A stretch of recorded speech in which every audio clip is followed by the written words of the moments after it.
Les témoignages viendront, vous les verrez plutôt dans cette vidéo, du fait de son appartenance religieuse, du fait de son appartenance à la communauté musulmane. J'espère que ça vous marquera, et j'espère qu'on sera ensemble solidaires pour dénoncer cet état de fait et cette persécution systématique qui est faite à la communauté musulmane et aux minorités en général dans ce pays, qui se targue d'avoir les plus grandes valeurs, les plus belles valeurs et qui malheureusement ne fait que les bafouer jour après jour.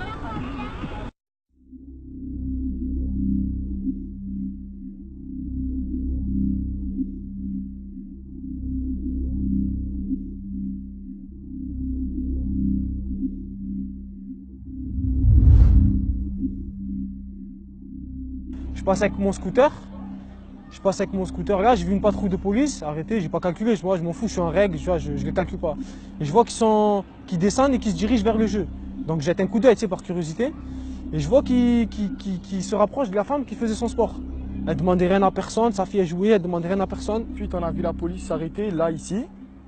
Ils se sont arrêtés, ils sont direct venus sur la dame. Pendant que je m'adonnais à l'une des activités sportives sur la place, donc il y en a trois qui se tiennent à l'arrière avec leur flashball un peu, comment on dit ça, on va dire au niveau, qui tiennent contre leur torse, on va dire en garde quoi. Et les trois autres en fait m'encerclent quoi au niveau de l'installation sportive. Il y en a un qui se met vers la droite, un au milieu et un vers la gauche. J'étais totalement encerclée quoi. Elle demandait rien à personne, elle voulait déranger personne. Qu'est-ce qu'ils ont fait? Ils sont mis à plusieurs autour d'elle. Ils l'ont fait descendre du vélo. C'était des hommes, ils sont à 3-4 sur elle. Ce qui se passe, c'est qu'en fait, le policier qui était censé m'identifier ne veut plus m'identifier par rapport à ma photocopie d'identité. Il m'a dit, moi, ça ne me convient pas, c'est de la merde, ça vaut rien. Il me faut autre chose, il me faut votre pièce d'identité. Et moi, je lui explique que quand je suis en fait à proximité de mon domicile et dans les alentours et des sorties de détente familiale, je n'ai pas mon sac à main avec moi, je ne prends juste une petite sacoche avec le strict minimum, et à savoir ma photocopie de ma pièce d'identité. Et lorsque j'ai décliné mon identité ainsi que mon adresse et ma date de naissance, ça ne leur convenait pas non plus. Et c'est vrai que je me suis emportée parce qu'ils m'ont dit on va t'embarquer. Ils m'ont dit c'est bon, pas de vérification, on t'embarque, tu nous suis. Et c'est là où j'ai haussé le temps, mais je dis mais prenez ma civilité, allez au fourgon et faites votre appel. Ils m'ont dit on t'embarque, donc ça veut dire que l'huissier m'embarque, voilà, les petites vont se trouver seules. C'est à ce moment-là que j'ai compris en fait que les choses allaient tourner au vinaigre, quoi, en gros, et qu'ils allaient m'embarquer par force et que je devrais laisser mes filles seules en plein milieu de Bellefontaine. Qu'est-ce que je fais? Je commence à parler avec eux, les filles, proprement, gentiment, sans manquer de respect, sans outrage. Il me remballait, il m'a carrément chié dessus. Genre, qu'est-ce que tu veux, de quoi tu te mêles, rentre chez toi, ici t'es pas chez toi. Moi et un ami, on est restés deux en dernier, genre parce que la police, en fait, ils avaient jeté des bombes lacrymogènes. Ça piquait le nez et les yeux. T'as quel âge toi 14. Toi t'as 14 ans? Ouais. Ils ont jeté là-bas et tout, et nous on est restés là, après on est parti quand ça piquait trop.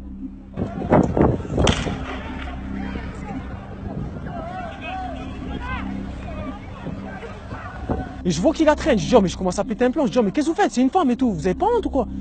Ils se sont assis sur elle, ils ont fait la misère et tout, après ils l'ont menotté, ils l'ont rentré dans le camion. Et moi qu'est-ce que j'ai vu quand j'ai vu ça, ça m'a choqué. Je commence à réagir et tout, même tout le monde, tous les petits et tout, ils commencent à réagir, c'est parti en sucette. Et le truc c'est quoi? C'est qu'ils l'ont tiré. Il s'occupait. Et sa fille, elle était là en train de jouer. Elle pleurait, sa fille. Elle était là, sans personne. Elle était là au jeu, posée. Elle était là.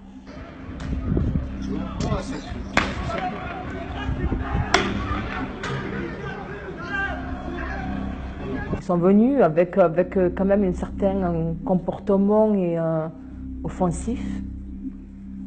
Et pour ma part, ça reste juste une petite remarque de ma part. Voilà, j'ai senti de leur part qu'ils étaient fortement alcoolisés. C'était vraiment des émanations quand même assez importantes, quoi, quand ils m'ont approché. C'est-à-dire l'insulte facile, ils me touchaient plus ou moins, comme ça, enfin, avec leurs mains, ils faisaient comme ça, j'ai dit arrêtez, ne me touchez pas. Vous avez quand même la main facile avec l'insulte facile qui va avec. Et ça m'est arrivé de prendre des contrôles, et les flics ils sont là, ils te parlent gentiment, qu'est-ce que tu fais dans la vie, nanani, nanana, ça se passe bien ton travail. Là, eux, c'était pas pour ça. Eux, ils sont venus pour faire de la répression, pour, je sais pas, ils sont venus avec un ton, genre, vous êtes pas chez vous. Est-ce que vous portiez à ce moment-là le voile intégral? Non, du tout. Qu'est-ce que j'ai fait? Je me suis rapproché par curiosité. Donc je suis venu, j'ai vu que non, j'ai vu qu'elle avait un gelbeb. J'ai vu qu'on voyait son visage, et qu'en fait, peut-être que ça leur plaisait pas aux flics. Donc c'est même pas peut-être, c'est sûr. Pourquoi les médias maintenant? Pourquoi vous êtes là et les médias ils sont pas là? Pourquoi ils viennent pas demander notre avis? Ils sont là, ils demandent l'avis des flics. Selon source policière, elle est habillée en niqab. Et selon source des habitants, elle est habillée comment? Pourquoi ils viennent pas demander notre avis? Vous le faites, pourquoi ils le font pas? Parce que moi je l'ai vu de mes propres yeux et personne ne me l'a dit, je l'ai vu de mes yeux, elle avait pas le niqab, on voyait sa tête. Et c'est juste que ça leur a pas plu, c'est tout. Quand il a refusé de m'identifier avec ma civilité et avec les informations que je lui ai données, il est revenu sur la photocopie de la pièce d'identité. Donc il a commencé à la regarder de façon nonchalante en me disant, bon, ben, on va faire avec, avec ta photocopie de mauvaise qualité, mais par contre, il faut que tu enlèves carrément ton voile. J'ai dit non, là c'est... j'ai dit, si vous voulez que j'enlève que je me dévêtisse, il faut que ce soit une de vos collègues féminines qui puisse m'identifier. Je ne me déshabillerai pas devant vous. Et cela, il m'a dit, allez, c'est bon, on l'embarque. Cela, il m'a dit, allez, vous, maintenant ça suffit, vous nous suivez. Et là, je lui ai dit, non, je ne vous suivrai pas. Je ne vous suivrai pas parce que je laisse 2 filles derrière moi. Je ne peux pas vous suivre en laissant mes 2 enfants âgés de 85 ans toutes seules dans la rue. Et moi, on dit, tes filles, on n'en a rien à foutre, hein, et on va les mettre au foyer. Voilà. S'il n'y aurait pas eu quelques habitants comme nous et tout, sa fille elle serait encore là en train d'attendre sa mère, ou en train de pleurer. Je marque une certaine résistance à ne pas vouloir les suivre, hein, en disant, je ne peux pas laisser mes filles, je ne peux pas laisser mes filles. Moi, je suis bloquée sur mes filles, quoi. C'est pas ce refus si vous voulez, de monter dans le fourgon parce que je veux pas qu'on m'amène au commissariat. C'est pas ça. Je veux pas laisser mes filles toutes seules dans la rue, quoi. Enfin, c'est pour cela que je conteste, quoi. Et à aucun moment ils m'ont proposé en fait d'appeler une personne, enfin ne serait-ce que le père de mes filles, de dire voilà madame, on va vous amener au commissariat pour outrage ou ce qu'ils veulent. Pour outrage ou pour une vérification, veuillez prévenir un membre de famille afin que les petites puissent être récupérées. Non, ça a été tes filles, on n'en a rien à foutre, on va les placer à la DAS. Je ne sais pas si c'est supportable en tant que mère d'entendre de telles choses. Une femme en niqab refuse de retirer son voile lors d'un contrôle de police. Une interpellation très mouvementée. La scène est alors filmée par un habitant et se met à circuler sur les réseaux sociaux. La première fois que je vois la réalité et le papier. Tu vois ce que je veux dire? Et là maintenant, là, je vois en fait maintenant que ce qu'il raconte, les gens ils vont voir mon témoignage, ils vont croire qui maintenant? Ils vont croire le mec qui était à 5 mètres, ou les sources policières, ou la dépêche du midi, ou le Parisien qui était même pas là, qui sortent même pas de leur bureau. Comment dirais-je, les festivités quoi dans le fourgon, c'est-à-dire tout un arsenal, tout un éventail et un panel d'insultes,